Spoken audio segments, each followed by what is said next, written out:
고려해 법입니다. 네, 박사님 오늘은 아무래도 11살짜리 아이 얘기를 좀 해야 될 것 같아요. 아, 그거 저는 기사 보는 순간에 막 통제가 잘 안 됐어요. 근데 엄마가 안 나타나는 건 더 슬프지 않으세요?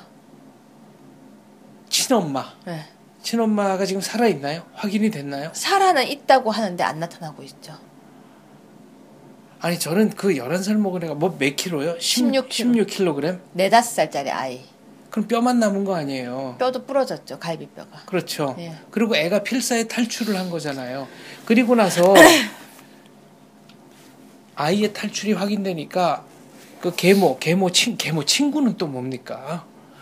그 아버지 셋은 또 도망갔다는 거 아니에요? 그러고 난 이제 첫 마디가 뭔지 아세요?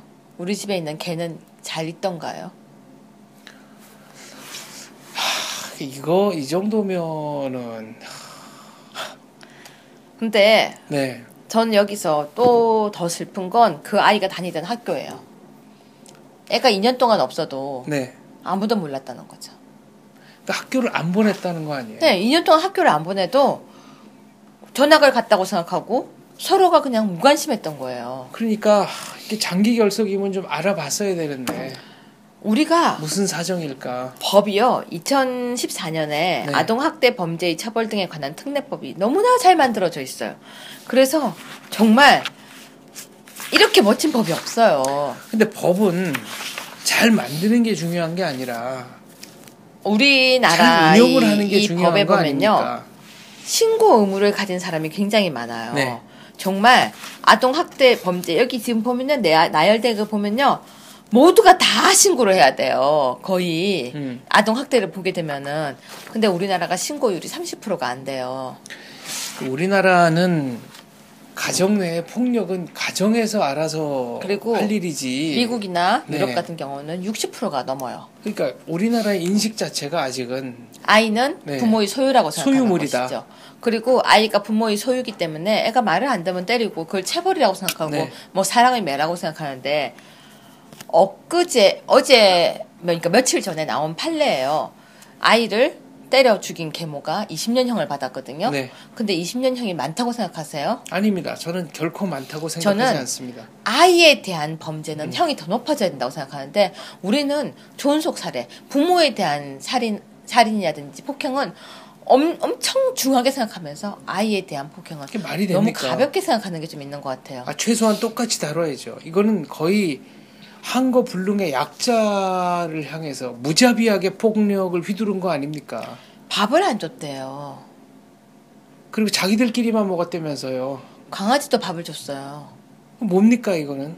그래서 제가 봤는데 경찰이 지금 폭행죄로 또 방임죄로 이제 뭐 수사를 한다고 돼 있는데, 제가 보니까 이건 아동학대 중상해죄에 해당돼요. 그럼요. 이거는 저는 뭐 거의 살인에 준하는. 불구 또는 난치의 질병에 이르게 한 때는 3년 이상의 징역이거든요. 네. 근데 이거 난치보다 더 심각한 트라우마 아니에요? 이거는 정신과 치료 받아야죠. 이 정도는. 근데 왜 이건 학대 중상해로 안 볼까요?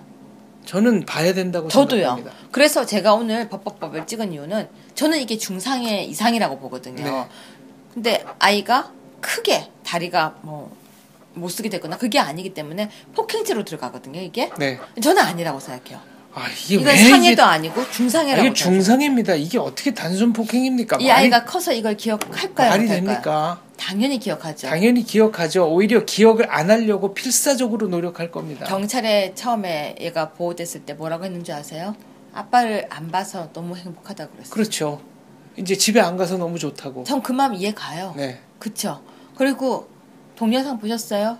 애가 슈퍼에서 그 모습은, 동영상이 2개가 나왔죠. 하나는 아이가 슈퍼에서 이른바 먹을 거, 먹는 거. 먹는 거.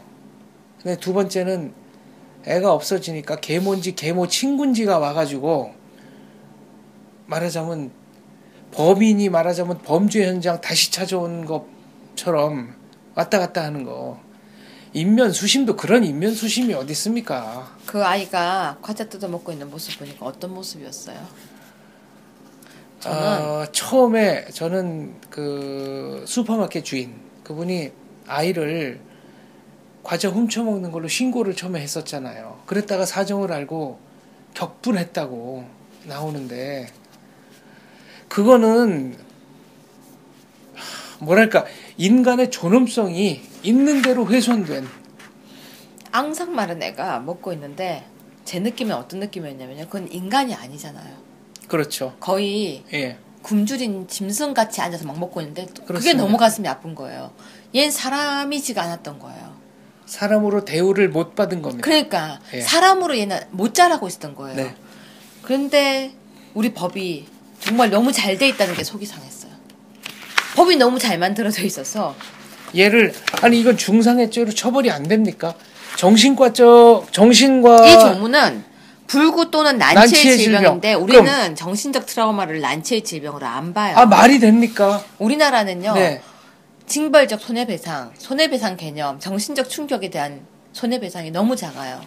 이렇게 따지면 바람 피운 남편의 아내는 정신적 손해배상을 많이 받아야 되는데도 불구하고 우리는 전혀 못 받는 거죠. 몸에 상해가 없으니까. 우리는 정신적이라는 것을 안 둔다니까요. 아니 그럼 예를 들어 이렇게 해봅시다.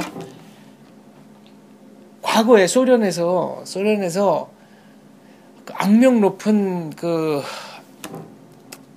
여자 정보원이 개발해낸 고문 방법이 있어요. 몸에 상처가 안 남아요. 그러니까 고문하고 싶은 사람을 잡아오잖아요. 그럼 눕혀놓고 젖은 수건으로 몸을 이렇게 싼 다음에 그걸 묶어놔요. 그러면은 수건이 이제 마를 거 아니에요. 마르면서 몸을 전체적으로 옥죄기 시작하는 거예요. 온몸에 흉터 하나도 안 남는데 그렇게 고통스러운 고문이 없다는 거예요. 이 법규대로라면 그러면 그거는 불구 또는 난치의 질병에 이르게 하지 않았으니까 그쵸. 그건 아무것도 아닌 거네요. 그러면. 그렇죠. 그냥 폭행 때린 거. 아, 그 폭행 감금 뭐 이 정도지. 네. 유기, 방임. 그러니까 이게 말이 되냐고요. 그리고 친권 상실 네. 청구도 보면요. 제가 보니까 이것도 생각보다 좀 절차가 복잡하게 돼 있는 것 같아요. 근데 보면서요 제가 느낀 게 그거예요. 참 법이 정말 법같이 만들어놨다. 그냥 정말 복잡하게 임시조치 집행, 임시조치 고지, 임시조치 변경, 임시조치 사건 송치 정말 법처럼 만들었다. 진짜 그 아이에게 도움이 되는 법이 아니라는 생각이 들어서 너무 슬퍼서 이렇게 잘 만든 법인데 결정타가 하나 빠져 있는 거네요. 뭐요? 피해자 입장에서 만든 법이 아닙니다. 어떤 면에서 보면 그렇습니다. 더 중요한 건 뭐가 빠졌는 줄 아세요? 뭐가 빠졌습니까? 뭐가 빠져 있나요? 이 폭행이 뭔지를 모르는 마음이 폭행이 뭔지를 아는 마음이 빠진 법이죠. 맞아보지 않고 당해보지 않고 그 아이의 아픔을 겪어보지 않고 그 아이의 아픔을 만나보지 않아서 법을 만들 때 가슴으로 만들지 않고 머리로 만들어서 색상에서 만들어서 이런 법이 나온 거죠. 여기까지 얘기할게요. 법이 그 아이를 도와줄 수가 없었다는 겁니다. 법대로라면 가해자들은 생각보다 그렇게 많은 형량을 받지 않고 또 사회로 나와서 아버지 입장에서는 활보하겠군요. 친권이 상실되면 좋아하지 않을까요? 오히려 네. 그래서 그게 슬프다는 거예요. 오히려 그게 슬프다는 거예요, 저는. 끊어주세요. 할 말을 잃게 만듭니다. 아무튼 지금부터라도 네. 그 아동이 제발 좀 남은 인생이라도 행복하게 잘 살았으면 좋겠습니다. 그냥 더 이상 이런 사건은 안 나왔으면 좋겠습니다. 네. 가정폭력은 폭력이 아니다라고 생각하시는 분이 혹시 계시다면 분명히 말씀드립니다. 가정폭력이야말로 폭력 중에 폭력입니다. 여기까지 하겠습니다. 네.